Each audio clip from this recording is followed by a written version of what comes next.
하나님의 말씀은 누가복음 3장 3절에서 6절입니다. 누가복음 3장 3절에서 6절을 교도하겠습니다. 요한이 요단강 북은 각처에 와서 죄사함을 받게 하는 회개의 세례를 전파하니 선지자 이사야의 책에 쓴 바 광야에서 외치는 자의 소리가 있어 이르되 너희는 주의 길을 준비하라. 그의 오실 길을 곧게 하라. 모든 골짜기가 메워지고 모든 산과 작은 산이 낮아지고 굽은 것이 곧아지고 험한 길이 평탄하여질 것이요 모든 육체가 하나님의 구원하심을 보리라 함과 같으니라. 아멘. 예수님이 이제 메시아로서의 그 공식적인 삶, 그 공생애를 시작하시기 전에 먼저 여러분이 잘 아시는 대로 세례 요한이 나타나서, 세례 요한은 예수님보다 육신적으로는 6개월 먼저 태어난 사람인데요. 예수님이 오시는 길을 닦았죠. 예수님이 오시는데 좀 깨끗한 마음으로 구세주 메시아를 맞이해야 되니까 이스라엘 백성들에게 회개하라고 그렇게 외쳤던 이사야의 예언의 말씀에 의하면 광야에 외치는 소리, 그 역할을 했던 사람이 세례 요한입니다. 소리는 그 기능만 하고 그리고 사라지는 게 소리죠. 소리는 눈에 보이지 않잖아요. 그래서 세례 요한은 메시아에 오시는 길을 닦는 그 펑션만 하고 깨끗하게 목배임을 당하여 하나님 앞으로 돌아갔습니다. 인간적으로 보면 대단한 비극이지만 하나님 보실 때는 아주 정확하게 그 사명만 감당하고 지저분한 색깔과 자기 실체를 드러내지 않고 그냥 광야에 외치는 소리, 메시아가 오시니까 회개하라, 그죠? 그겁니다. 그것만 딱 하고 바로 하나님께로 돌아갔던 그런 사명에 충실했던 사람이죠. 예수님을 구주로 영접하려는 사람은 그 마음 바탕이 어떠한 모습이 되어야 되는지 오늘 세례 요한이 일깨워 준 거죠. 그건 아주 간단합니다. 그냥 예수님을 모시고자 하는 사람, 메시아를 영접하고자 하는 사람은 자기 죄에 대한 회개가 확실하게 이루어져야 된다. 그겁니다. 더 이상 요구하는 것도 없고, 그런데 그 회개가 구체적으로는 어떤 모습으로 돼야 되는지, 그게 이사야가 예언한 내용을 통해서 오늘 여기 우리에게 교훈이 되어집니다. 메시아를 영접하시고 싶으면 회개를 해야 되는데, 회개를 구체적으로 어떻게 해야 되는 거냐. 오늘 세 가지가 나와요. 메시아가 오시는 길을 좀 똑바로 닦으라고. 근데 움푹 파지면 안 되지. 그죠? 골짜기, 그거 메워야 되고. 또 너무 높은 산이 있으면 어떻게 그게 그 도로가 되겠어요. 그러니까 산을 깎아야 돼. 그리고 길이 그냥 이렇게 삐뚤삐뚤하고 굽어져 있으면 그래가도 어떻게 그게 하이웨이가 되겠어요. 하이웨이. 그 로컬이나 하지. 그러니까 그거 좀 똑바로 하라고. 똑바로 하라고. 춘향이가 살았던 남원으로 가는 길은 99고개라 그래요. 중학교 때 그 길을 한번 가봤는데 정말 남원에 도착할 때까지 계속, 지금은 어떻게 했는지 모르겠어요. 아스팔트 길은 길인데 정말 계속 핸들을 운전하는 사람이 놓을 수가 없어요. 그렇게 꼬불꼬불해. 꼬불꼬불해. 그렇게 해서 남원을 가더라고요. 근데 그래가지고는 하이웨이가 안 되는 거죠. 그래가지고는 예수님이 오시는 길이 안 되는 거죠. 그 세 가지에 대해서 오늘 한번 말씀 묵상해 보자는데, 예수님 모시고 싶은 사람들은 마음의 골짜기를 메워야 된다는 거예요. 사람마다 남이 알지 못하는 그런 부정적인 골이 있죠. 이런 부정적인 골짜기가 깊은 사람은요, 마음의 평화가 없어요. 축복의 길이 없습니다. 그 골이 메꾸어져야 예수님이 오실 텐데, 그 절망의 골짜기는 소망으로 메꿔져야 되고, 그 불신의 골짜기는 믿음으로 채워질 때 비로소 주님을 맞이할 수 있게 됩니다. 그래서 사실은요, 난 상처가 깊어. 그런 사람 솔직히 말하면 예수 믿기 어려워요. 믿다가도 떨어져 나가고, 작은 일로도 시험 들었거나 방학했다 그러고 자기 멋대로 움직입니다. 어쩔 수가 없어요. 여러분, 생선을 먹다가 가시가 목에 걸렸을 때 그 당혹감이라는 것은 겪어본 분은 아마 좀 이해하실 거예요. 아유, 목에 딱 걸렸어요. 어떡하지? 근데 바울에게는 생선 먹다가 걸린 그런 가시 정도가 아니라 심각한 가시가 있었어요. 바울이 고린도 교회 교인들에게 보낸 편지를 보면 자기가 가지고 있는 가시에 대해서 말을 하는데, 고린도후서 12장 7절에 보면 바울은 자신에게 나한테 육체의 가시가 있어요. 육체의 가시가 있어요. 그가 표현한 이 육체의 가시가 정확히 뭔지는 아무도 모릅니다. 왜냐하면 정확히 밝히진 않았기 때문에 그냥 추측할 뿐인데 대표적인 추측은 두 가지예요. 간질이었을 것이다. 아니면 눈병, 안질이었을 것이다. 그 정도 추측할 뿐입니다. 정확히 내가 육체에 가시가 있다 했는데 그게 뭔지는 모르는 거예요. 그가 정통 보수 유대교인에서 예수 믿는 기독교인으로, 그죠? 기독교인으로 완전히 전환, 그걸 회심이라고 그러는데, 개종이죠. 말하자면 세상적으로 말하면 개종입니다. 그렇게 회심하는 사건은 예수 믿는 사람을 잡아 죽이려고 다마스커스로 달려가던 중에 하늘에 찬란한 빛이 나타나고 예수님의 음성을 들었단 말이에요. 사오라, 사오라. 그러니까 너무 놀라서 엎어졌어요. 그죠? 근데 그 찬란한 그 빛 가운데 예수님의 음성을 들었는데, 그 다음에 이 바울은 3일 동안 눈이 멀었다 그랬어요. 그리고 3일 만에 눈을 뜨게 됩니다. 눈에서 비늘 같은 것이 떨어졌다 그랬어요. 그래서 그 3일 동안 눈이 멀었어요. 시력이 3일 만에 아나니아라고 하는 선지자의 안수를 받고 눈에서 비늘 같은 것이 떨어지고 눈이 시각이 회복되긴 했지만 그 이후로 바울은 심각한 눈병을 평생 앓았던 것으로 그렇게 추측합니다. 왜냐하면 그의 편지에 보면 내가 큰 글씨로 쓴다. 눈이 안 좋아가지고 이게 잔잔하게 글을 못 써서 대피를 시키고 내가 마지막에 큰 글씨로 쓴다고 하면서 자기가 사인했다는 것을 그렇게 표현하는 거 보면 눈이 안 좋았던 것은 사실이었던 것 같아요. 그리고 예를 들면 갈라디아 교회 편지할 때 나하고 갈라디아 교회 당신은 어떤 사이요? 나하고 어떤 사이인데 그렇게 금방 예수를 믿음으로 구원받는 걸 버리고 율법으로 구원받는다고 그렇게 돌아섰냐고 책망하는 그런 과정 중에 나하고 당신네들하고 도대체 어떤 관계냐, 그렇게 편지할 때 갈라디아서 4장 15절에 뭐라고 표현했냐면 너희가 할 수만 있었더라면 너희의 눈이라도 빼어 나에게 주었으리라, 이렇게 말합니다. 그렇게 가까운 사이였다는 거예요. 그렇게 서로 이해하고 애정을 가지고 서로 격려하고 사랑하는 그런 뜨거운 관계였는데 왜 믿음을 배반하고 떠나갔냐, 이렇게 말할 때 너희가 할 수만 있었다면 너희 눈이라도 빼서 나에게 주었어. 왜 하필 눈을 건드려?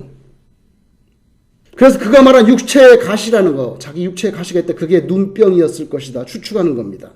아니면 어떤 신학자들은 이 육체의 가시라고 말하면서 바울이 뭐라고 말하면 육체의 가시 곧 사탄의 사자라고 했거든요. Messenger of Satan. 자기 육체의 가시라는 건 인정하라. 이거 무슨 말인지 알겠는데 그걸 또 왜 사탄의 사자라고 그러는 거야? 그래서 만학자들은 그게 간질이었을 가능성을 제기합니다. 막 설교를 하다가 갑자기 쓰러져가지고 벌벌벌 떨면서 거품을 물고 경련을 일으켜. 그런 모습을 본다면은 그런 복음을 듣던 사람들이 수군거릴 거 아닙니까? 자기도 온전치 못한 주제에 무슨 복음을 전한다고. 그래, 그 걸림돌이 될 거란 말이에요. 그래서 이거 사탄의 사자라고 표현하지 않았냐는 거예요. 왜 그걸 하필이면은 메신저 오브 사탄이라고 말했겠냐는 거예요. 복음을 전하는데 걸림돌이 된단 말이에요. 그래서 바울이 말한 육체의 가시는 뭔지 모르겠지만 평생 그를 괴롭혔던 심각한 소재였다는 것은 확실해요. 바울이 이것을 고침받기 위하여 하나님 앞에 간절히 3번을 기도했다 그랬어요. 이게 오늘 한 번 기도하고 내일 한 번 기도하고 이게 3번 했다는 의미겠지만 거기서 간절히 3번을 기도했다는 건 제가 볼 때는 목숨을 내걸고 사생결단 하나님께 대시했다는 그런 뜻이에요. 죽기 살기로 내가 3번 기도했다 그 뜻 아니겠습니까? 근데 결론은 하나님께서 그 가시를 빼주지 않았습니다. 여러분, 바울은요 죽었던 사람을 살린 사람이에요. 바울이 설교를 길게 했는지 창문에 앉아있던 유두고란 청년 떨어져 죽었죠. 예배드리는 현장에서 사람이 죽었단 말이에요. 얼마나 심각합니까? 설교를 길게 했나 봐. 졸다가 떨어 죽었어. 그거 살려줬어요. 기도해가지고. 다른 사람 목숨을 살렸지만 자기 가시를 빼지 못했어요. 왜? 하나님이 허락하지 않았어. 근데 그러면서 응답을 들었죠.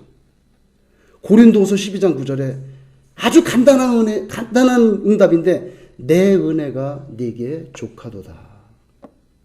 이는 내 능력이 약한 데서 온전하여짐이라. My grace is sufficient for you. 너한테 충분해. My grace 너한테 충분해. For my power. 왜냐하면 내 능력이라는 게 is made perfect in weakness. 너의 연약함 가운데서 너의 연약함 속에서 my power가 perfect하게 되는 거야. 요런 음성을 들었단 말이에요. 바울에게 있는 가시는 뽑히지 않았고 오히려 그의 연약함으로 인해서 내 이거 가시 아프지 찔리니까 이게 뭐 눈병인지 간질인지 잘 모르겠지만 하여튼간에 너무 괴로워. 그런데 그것 때문에 하나님의 능력이 온전하게 된다는 거예요. 왜냐하면 요 가시가 있어가지고 교만할 수가 없어. 아유 죽은 사람도 살리지요. 뭐 온갖 능력을 행하는 바울이에요. 그러면 뽕이 여기까지 올라가지 않겠어요? 마치 바울을 바라볼 때 하나님을 바라보듯이 교우들이 이렇게 따를 수가 있는데 얼마나 교만해지겠어요? 다 이단되는 사람들이 지가 교만해져서 그래.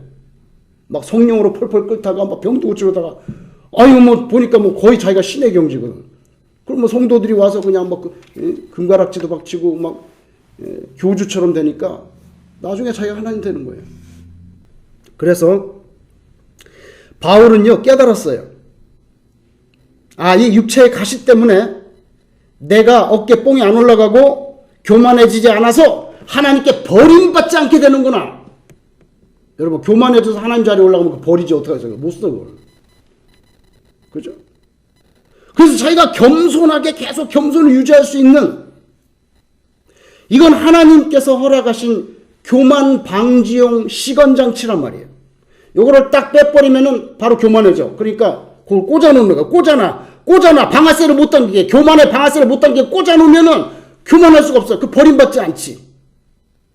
이걸 깨달은 거예요. 그래서 육체의 가시가 너무 괴롭지만 결국 깨달은 게 이게 하나님의 은총이구나. 이 가시를 뽑아버리면 내가 교만해져가지고 하나님께 잘려버릴 건데 그러면 하나님하고 관계가 끊어지는 거잖아요. 그러니까 이게 가시지만 이게 은총이구나. 이거 참 좋은 거네. 이거 기쁜 거네. 그래서 고린도서 12장 10절에 그러므로 내가 그리스도를 위하여 약한 것들과 능욕과 궁핍과 박해와 곤고를 기뻐하노니 이렇게 나옵니다. 이런 결론에 도달했어요. 이게 하마터면 바울은 그 가시로 인해서 절망의 늪, 비관, 허무. 내가 죽은 사람 살리면 뭐하나? 내 병 하나 못 고치는데. 얼마나 허무해. 얼마나 비관적이야. 내 꼴이 뭐야 이게.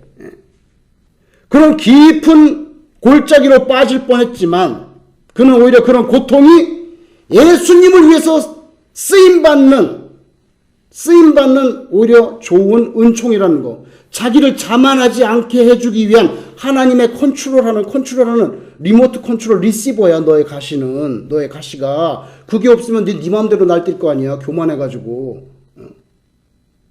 이게 하나님께서 나를 리모트 컨트롤 할 수 있는 리시버로 나를 가시를 꽂아놔셨구나. 그래서 나는 꼼짝 못해. 하나님 시킨 대로 하고 하나님께 버림받지 않아. 그대로 살다가 가라앉아. 그렇게 돼서 생각해보니까 기쁘다 이거예요. 여러분께는 무슨 낙심이 있습니까? 여러분께는 어떤 메워지기 어려운 그런 슬픔이 있습니까? 어떤 그런 비관할 거리가 있습니까? 오히려 그런 것들로 인해서 내가 예수님께 더 가까이 나아가는데 상당히 도움이 되지 않냐 이게? 그렇지 않은지 한번 살펴보세요. 만사가 편안하고 부족함이 없으면 예수를 안 믿을 수도 있어요. 예수를 몰라서 안 믿는 사람도 많지만 별로 이렇게 아쉬울 게 없어요. 그냥 하나님께 매달릴 게 없다고 그냥 나는. 웬만큼 다 잘 살고 있어. 굳이 가서 하나님한테 뭘 매달려? 다 되는데. 여러분 이게 얼마나 비극입니까? 이게 얼마나 비극입니까? 그래서 한 100년, 120년 살다가 가면 지옥 갈 건데 무슨 의미가 있냐고요. 그래서 바울처럼 믿음의 눈으로 들여다보면 우리의 골짜기가 메워질 수가 있어요. 아, 이거 괜찮은 거구나. 이게 오히려 좋은 거네. 이게 좋은 거네. 시편 23편 4절.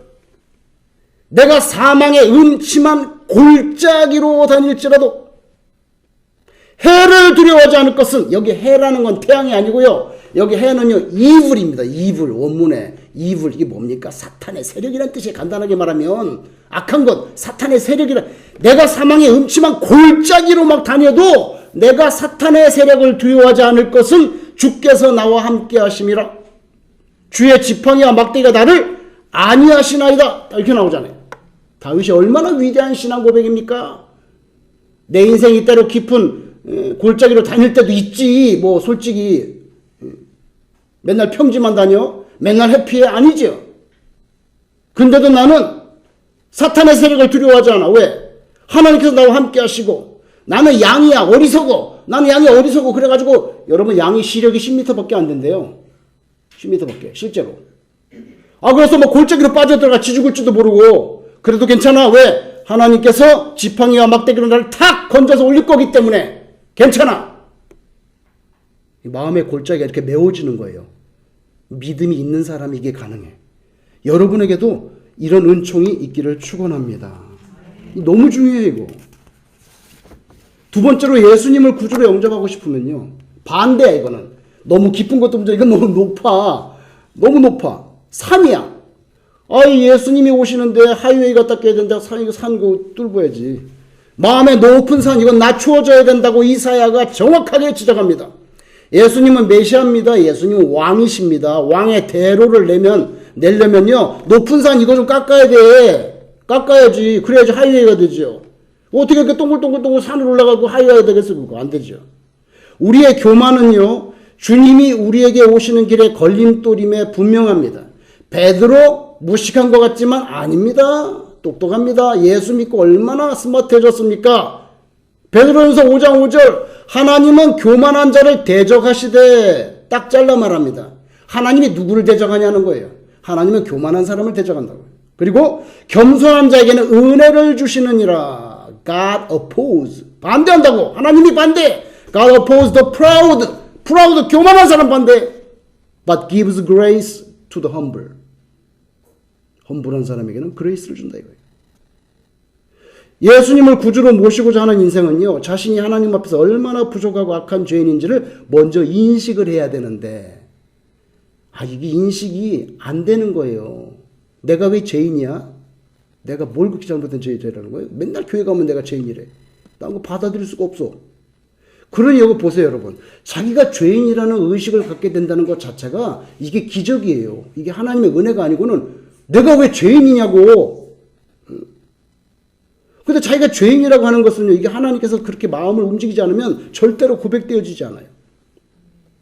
예수 그리스도의 십자가에서 흘리신 대속의 피가 없다면 우리는 구원을 기대할 수 없어요. 주께 대한 절대 의존의 신앙. 이게 영혼을 구원합니다. 나는 예수님 없으면 천당 못 가요. 간단한 거예요, 이거. 교만의 핵심 뭔지 아세요? 뭐가 교만입니까? 주께 대한 절대 의존의 마음이 없는 거.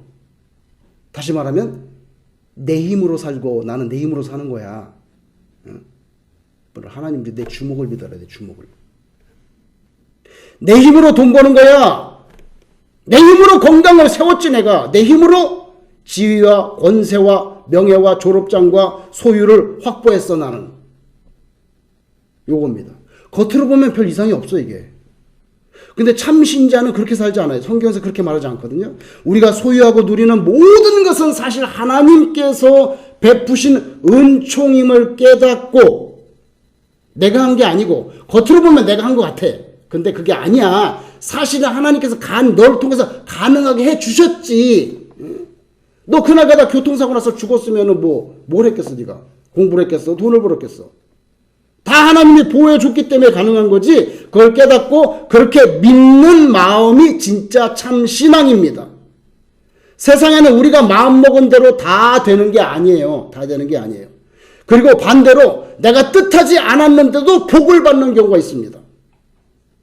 이거 하나님의 은혜예요. 솔직히 그래. 내가 계획하지 않고 내가 고안하지 않고 추구하지 않았는데 떨어지는 복들이 있어요.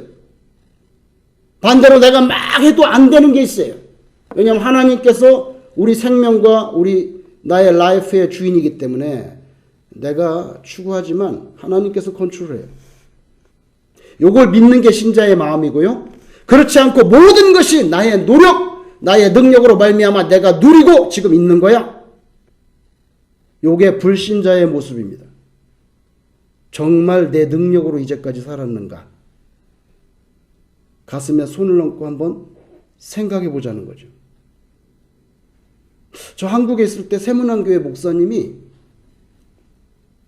한국에서 세문안교회는 좀 고상한 지식인들이 다니는 점잖은 그런 장로교회 이미지를 줍니다. 이미지가 그렇다.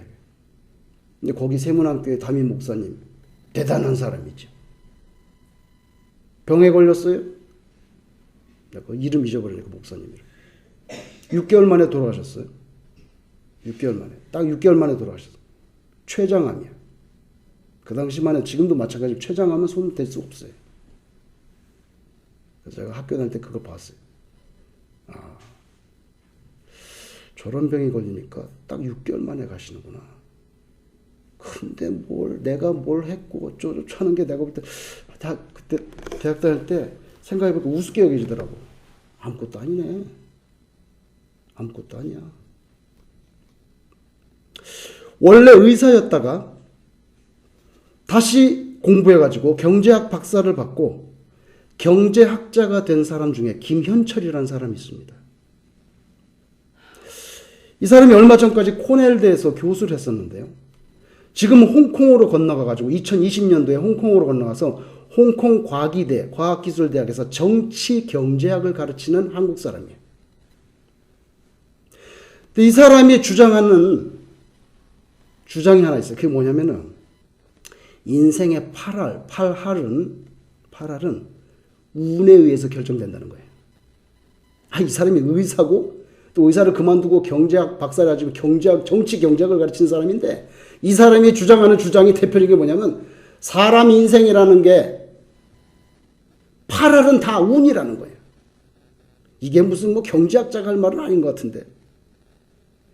자기 능력으로 쟁취한 거 거의 없다고 선언합니다, 이 사람이.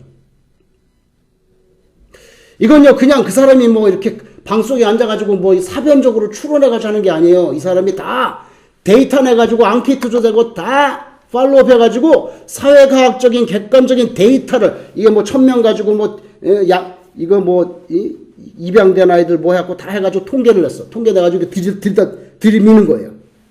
이거 보라고 이거. 통계라고. 내가 아니고 통계라고. 경제학자니까 무슨 수필 쓰겠어요? 통계 가지고 얘기해야지. 여러분 간단히 말하면요. 모든 인생은 그 태어난 나라에 따라서 평생 버는 소득의 50%가 결정된다고 이 사람이 데이터를 가지고 있단 말이에요. 그 말은 맞는 것 같아요. 아프리카 아주 빈민국에서 태어났으면 요새 난민들이 막 들어오는데요, 여러분. 아이고, 뉴욕에 지금 뭐 내 생각에 7, 8만 명 들어왔을 거예요. 얼마 전까지 한 5만 명 들어왔다는데. 그 사람들 다 먹이고 입고 다 해야 된다고 어디 가서 뭘 먹고 뭘 입고 어디 가서 잠을 자냐고 그 사람들이. 이 보통 심각한 게 아니에요. 근데 제가 한번 물어봤어요. 얼굴 새카매. 어디서 왔냐? 아프리카에서 왔다는데 나라를 처음 들어본 나라는 진짜 처음 들어봤네. 저는 정말 처음 들어본 나라예요. 그런 나라가 있냐? 여러분 아프리카 빈민국에서 태어났다면 우리는 지금 밥도 제대로 먹지 못하고 있을 게 확실합니다. 고기를 어떻게 먹어? 고기를 옥수수도 못 먹을 거야 아마. 그죠? 또 부모가 물려준 DNA 그죠? 부모가 치질이 있으면 자식도 치질이 있다고. 80% 이상이 유전이에요. 예를 들면 요새 현대의학의 주장이 뭔지 아세요? 이 세상의 병은 두 가지밖에 없다는 거예요. 이게 뭐 과장된 얘기지만 뭔데? 유전이야. 또 하나 뭔데? 전염병이야. 두 가지밖에 없다는 거예요. 너 부모한테 받았거나 외부에서 들어왔거나. 간단히 말하면 그렇다는 거예요. 둘 중에 하나라는 거예요.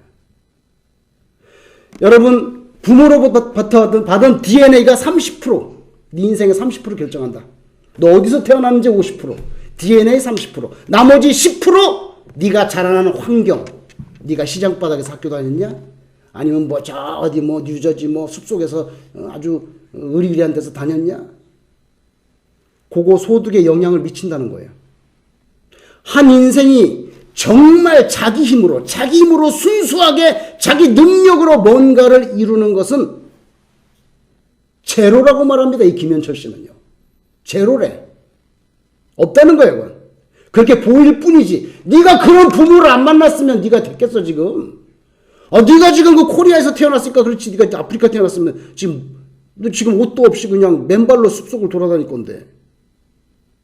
자기가 자기 힘으로 이뤘다고 착각할 뿐이라는 거예요. 출신 국가, 부모로부터 받던 유전적인 요소, 그리고 자라난 환경. 이거 자기 노력 아닙니다. 이거는 노력 아니에요. 일방적으로 주어진 조건이죠. 나한테 던져진 조건이에요. 그러면서 자기 자신의 이야기도 하는데요. 서슴없이 합니다. 자기 의사래. 자기 의과대학 입학한 거.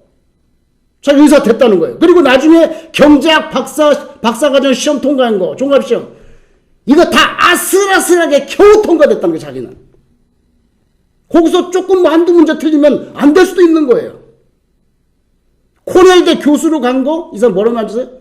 내가 능력 있어 간 게 아니라 거기 내가 아는 사람이 있어서 그 사람이 거기서 잘 끌어줘가지고 코넬대 교수가 됐다는 거예요. 그걸 자기 입으로 얘기해. 마침 거기서 그 자리에 뭐 학과장이면 학과장 있어서 잘 끌어줬다는 거예요. 여러분, 이거 다 일방적으로 주어진 운이지 자기가 노력해서 한 거 아니라는 거예요. 한국에서 태어났고 다른 유의 부모를 태어나지 않았거나 다른 유의 부모를 만났거나 다른 환경 속에 던져졌으면 내가 의사가 됐겠냐는 거예요. 내가 경제학자가 됐겠냐는 거예요. 내가 지금 코넬을 거쳐서 홍콩 과기대에 와서 지금 하겠냐는 거예요. 소위 나의 성취라는 것들이 사실은 내 스스로의 능력보다 우운해서 왔다는 것을. 근데 그게 뭐리 중요하냐? 중요해. 왜냐하면요, 이 사람이 말하는, 그래서 나는 겸손하게 된다는 거예요. 나보다 처지가 곤란한 사람한테 가가지고 당신은 능력이 부족해. 그래서 이 꼴이 된 거야. 그렇게 탓하지 못한다, 자기는. 현대인들의 신봉하는 능력주의, 여기에 속기 쉬운 함정이 있는데, 너는 노력을 안 해서 그래, 노력을. 너 왜 이렇게 게으르니까 그 모양이 됐지? 이 사람 뭐냐? 나는 운이 좋았고 너는 운이 나빴네. 내가 너한테 뭘 갖다가 잘난 척 하겠냐? 그렇게 해야 약자를 보듬을 수 있는 품이 생긴다는 거예요. 여러분, 이 사람 말하는 거 다 받아들이기 어렵지만 우리에게 오늘날 너무나 당연시되는 능력주의. 그래서 다른 사람이 곤란한 처지에 빠져 있을 때 너는 게을러, 너는 노력을 안 해, 어쩌고 저쩌고 해서 비난을 당연시하는 거. 거기에서부터 이 사람이 벗어날 수 있다고 말하는데요. 이분의 주장을 우리 기독교식으로 바꿔서 말한다면 그건 운이 아니고요. 운이 아니고 하나님의 축복으로 우리가 그렇게 이해할 수가 있습니다. 하나님의 축복이죠. 다 하나님 복 받은 거예요. 그렇다면 내가 교만해질 이유는 없네, 그러면. 왜냐면 내가 한 거 없으니까. 내가 이루었다고 주장하거나 내가 성취했다고 여기는 것들이 사실은 하나님의 은총이 아니었다면 불가능했다는 결론. 그걸 깨닫는 게 진짜 신앙이다. 그리고 그걸 깨닫지 못하는 게 불신앙이고 그게 교만이야. 이스라엘 베들레헴에 가면 예수님을 탄생 기념하는 교회가 있는데요. 예수님 탄생 기념인데 밖에서 보면 얼마나 큰지 몰라. 교회가 성체 같아. 4세기에 지어졌는데 그 규모가 대단히 크고 웅장합니다. 그런데 그 예배당 지하에 가면 조그만한 공간에 이렇게 다윗의 별을 갖다가 이렇게 그 대리석 바닥에다가 문양을 새겨놓고 거기 예수님이 거기 태어난 자리라 이거예요. 그게 뭐 얼마나 확실한 근거인지는 모르겠지만 그래서 많은 순례객들이 거기 가지고 그 별 한번 그거 만져보는 게 평생 소원이야. 예수님이 여기 누우셨구나. 여기. 그래서 거기 가면 항상 순례객들과 관광객들이 거기 들어가려고 지하에 거기 들어가서 이제 예수님 태어나신 곳이 여기구나 하고 보려고 줄이 길게 들어서 있는데 특이한 것은 그 예배당에 들어가는 문은 하나밖에 없어요. 딱 하나인데 딱 하나밖에 없어요. 그 큰 건물이. 그런데 그 문이 이렇게 낮아. 이렇게 낮아가지고 전부 다 들어갈 땐 이렇게 숙이고 들어가야 돼. 안 그러면 거긴 들어갈 수가 없어요. 그래서 누구든지 예수님께 나오는 자는 고개를 숙여라.